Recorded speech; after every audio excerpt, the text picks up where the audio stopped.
This how to 1 minute will show you how to link Godaddy domain to WordPress.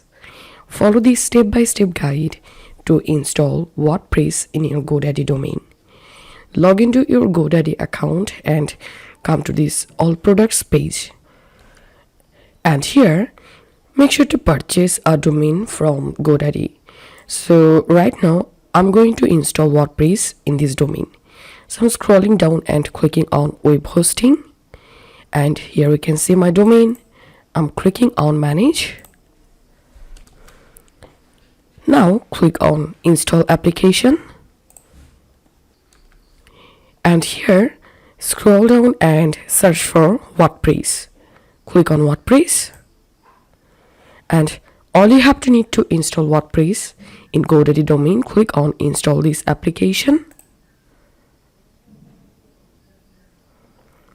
And here select the domain where you want to install WordPress, and you can add a directory here.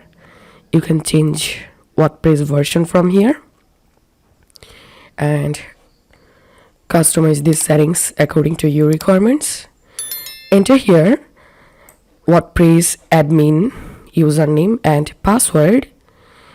Write here your WordPress website title, your site tagline, and click on install.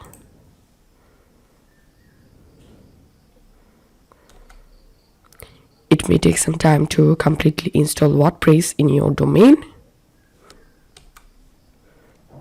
And that's it. As you can see, my WordPress has been successfully installed. So this is how we can install WordPress in Godaddy domain. If you find this video helpful, make sure to subscribe how to 1 minute. See you in the next video.